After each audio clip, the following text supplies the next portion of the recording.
Hashem, Yahushua, Hashem, Rakadash, Yahweh, Hashem, Yahushua, Hashem, Rakadash, Yahweh, Hashem, Yahushua, Hashem, Rakadash. Honors to the elders. Shalom. Shalom. I want to start off by giving all praises to Yahweh, Bahashem, Yahweh Shai, Bahashem, Rakadash, giving double honors to the apostle, elders, great millstone, peace and blessings to brothers pushing this truth and sincerity in the Bible.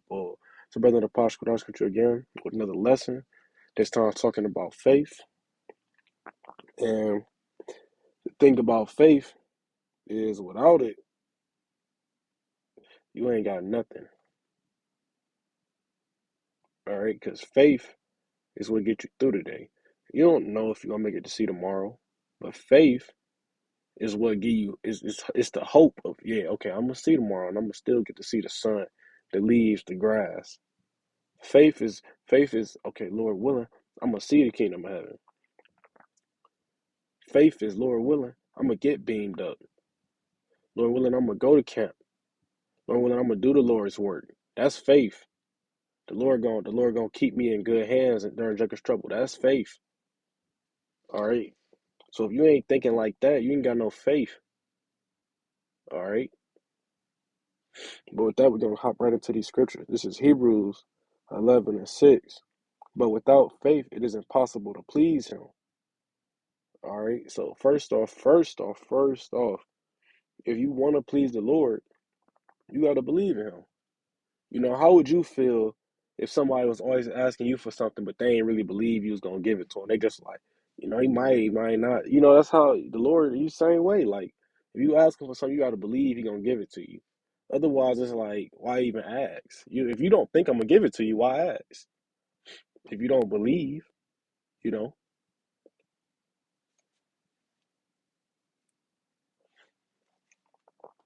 All right, it say, for he that cometh to Yahweh must believe that he is, and that he is a rewarder of them that diligently seek him.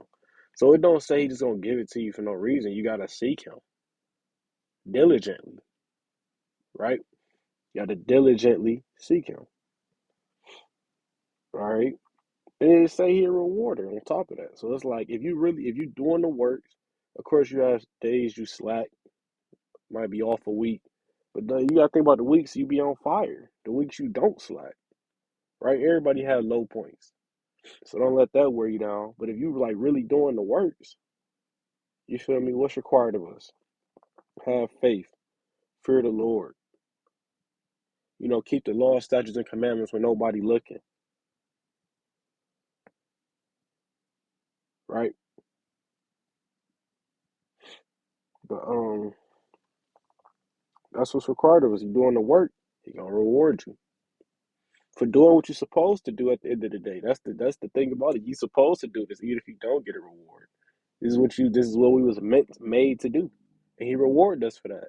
You don't have to reward us for that. Right? Even more of a reason to get some faith.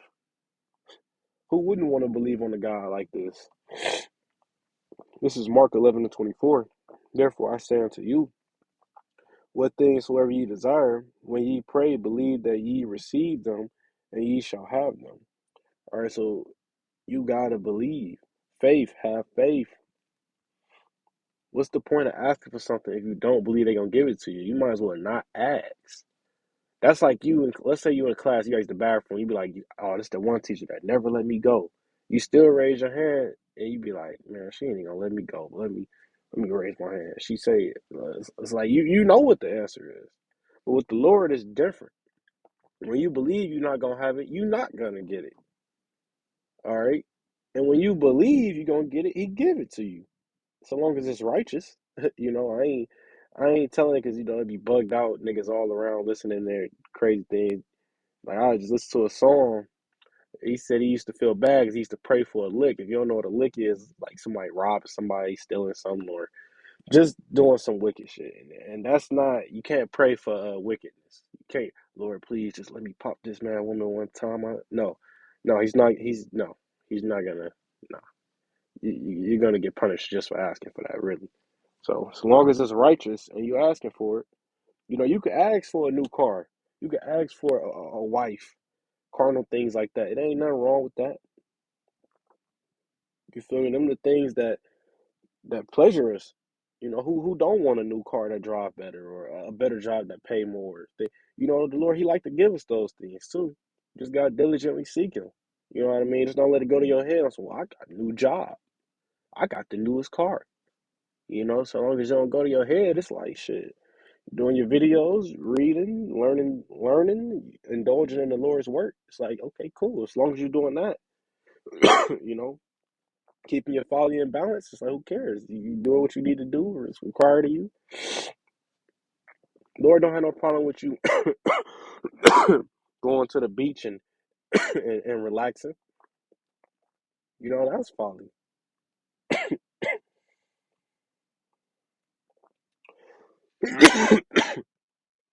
This is Matthew 21 and 22. And all things whatsoever ye ask in prayer, believing ye shall receive. That's what I was just saying. Cold cut. That's the spirit. If you believe it, you're going to receive it. All right. This is Mark 9 and 23. Yahweh Shai said unto him, if thou canst believe, all things are possible to him that believeth. You know, scriptures talk about if you got the faith the size of a mustard seed, you can move mountains.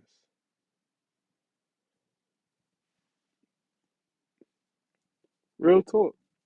As long as the Lord give it the green light, you can do. He just said he could do anything. Matthew 19 and 26 talk about is anything impossible in the hands of the Lord. Roughly paraphrasing. The answer is no.